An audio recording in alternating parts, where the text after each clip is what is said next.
The most obsolete idea is go to school, get a job, work hard, save money, get out of debt, and invest for the long term in the stock market. See, why would you save money when they're printing trillions of dollars? The gap between the 1% and 99% is massive. You see, it's not just money. You have to step back and look at the bigger picture. So what do you do? In every one of us is a poor person. There's still a poor person inside me. There's also a middle class person, and the middle class person wants security. They want that steady paycheck. And there's a rich person. And they're all inside of us, except that it's not taught. You're taught to go to school, get a job, and get a paycheck. You're not taught to how to get rich.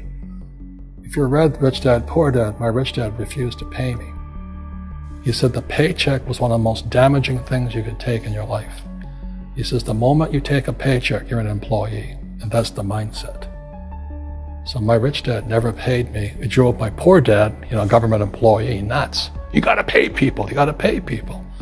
And Rich Dad was not saying that the paycheck was bad. He says you didn't want to be a slave to money. So as an entrepreneur, if Rich Dad folded, I just started another company. I don't need a paycheck. I don't need anybody to take care of me. If my government doesn't like me, I move to another country because they need entrepreneurs there. So the entrepreneur is not so much the business. The entrepreneur is really the mindset and the skill sets and the different set of rules. You see, I don't operate, small business does not operate in the same rules as big business. Entrepreneur is a mindset first, a skill set, and rules. And depending upon whether you're an employee or a small business, the rules are different. The mindsets are different, the skill sets are different. If you could say one thing to somebody who's never been an entrepreneur and they're thinking about making the leap of faith into becoming an entrepreneur, what could you tell them? Well, I'll just tell them the same thing that happened to me. My last paycheck, I still remember it clearly. It was one of the worst and the best days of my life. And I was in Puerto Rico. I was working for Xerox, and my boss gave me my last, it wasn't a paycheck, it was a bonus check. I think it was about $30,000 taxable. It's the only problem with that. So I got this check and I went, holy mackerel. So I was excited, but I was also disturbed. And so this other guy comes up to me, his name was John, and John says to me, he says, you're gonna be back. I said, why? He says, because you're gonna fail. I looked at him and said, look, few expletive words, because that's what he did. He left Xerox, failed, and he came back. And I said, look, you failed and you came back, but I'm gonna fail and I'm never coming back. And that's the attitude. Do you know what I mean? If you say, well, if I fail, I'll go back to mommy and daddy, then that's what you'll do. So if you fail, that's when I became an entrepreneur, because I had no money. I had no money for years. I didn't have a paycheck. But that's what my rich dad encouraged me to do. He says, when you don't have this paycheck, you get hungrier, smarter, and it's a test of your character. Will you become a crook? Will you become dishonest? Will you cheat and steal? Or will you become a better human being? So really, that's the benefit of becoming an entrepreneur, is you really find out who you are when you don't have anything. So you always have to look at the big picture. Too many people look at, well, what's going to happen to me? When you look at the big picture, you're also going to know that when something bad happens, something good's going to happen. But you got to prepare for whatever is coming. If you think next 20 years will be like the last 20 years, you're going to get creamed. When you and I go to the supermarket and we buy a carton of milk, we always check for the expiration date. But most people do not check for the expiration date on their brains. Instead of get out of debt, I get into debt. I just refinanced $300 million in debt. I went from 5% to 2.5% interest. I made a fortune. Every month, more money comes in because my cost of money has gone down. So while some financial experts are saying get out of debt, I'm saying learn how to use debt. See, when I came back from in Vietnam in January of '73, the first thing my rich dad said to me was go to school to learn how to invest in real estate. It wasn't real estate, it was how to use debt and taxes. Debt and taxes make the rich richer. Debt and taxes make the poor, the middle class, poor. So all the rich guys who are doctors and lawyers or, those guys, they're getting creamed and they don't know why. Doctors are getting creamed. Oh yeah, they make it more money, but the take home is less. Sure. My doctor just yelled at me. He was happy. He says, "Oh, guess what? I finally made $1 million." And I said, "Yeah, this was just 3 weeks ago." And so I said, "Yeah, well, how much you pay in tax?" He says, $750,000 in taxes. So his net was about $400,000. That's not bad. But when I make $1 million, I keep $1 million. And the reason is because I don't make it by working for money. See, if you work for money, you're taxed.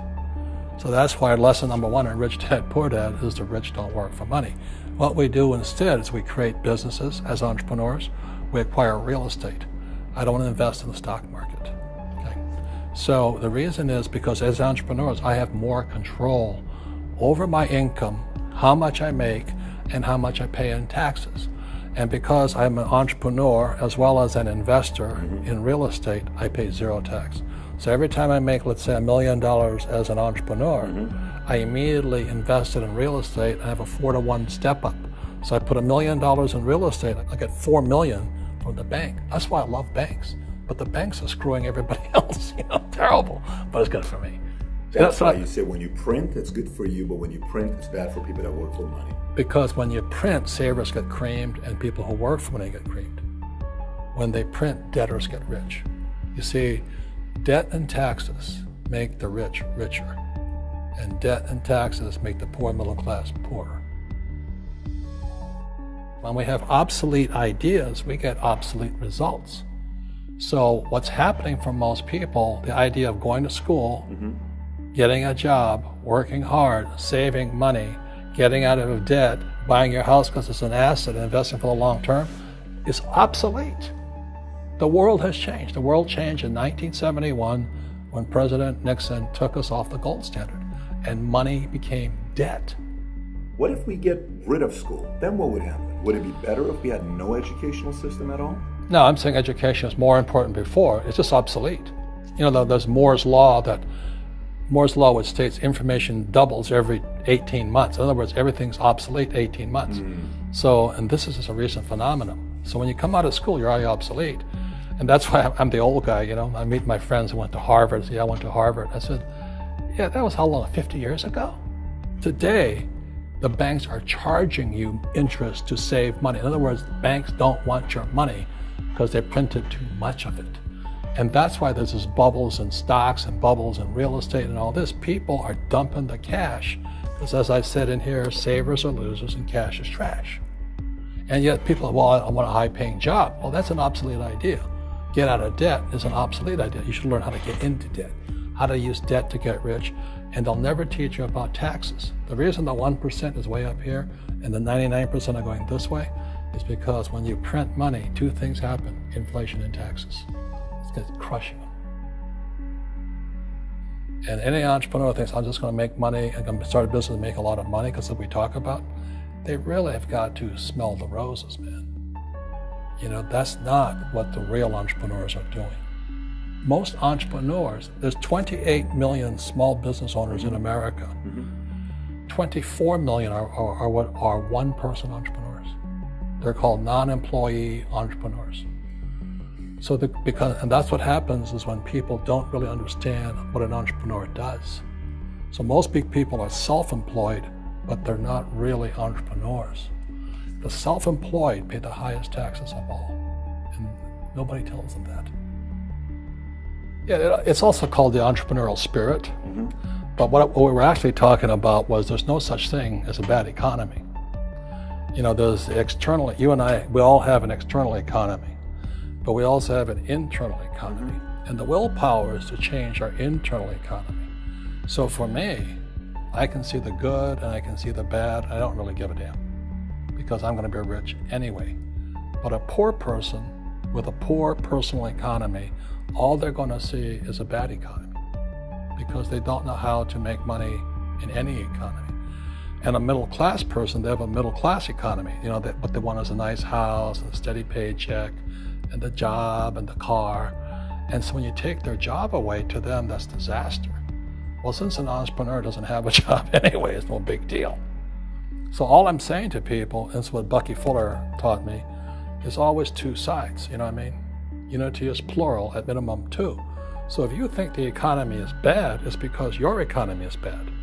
If you think that steady, employment is important, then you'll see an economy without jobs. Your economy versus the external economy. What you control versus what you can't control. I can control. Yeah, it's called an internal focus versus an external focus. So the real entrepreneur has an internal focus.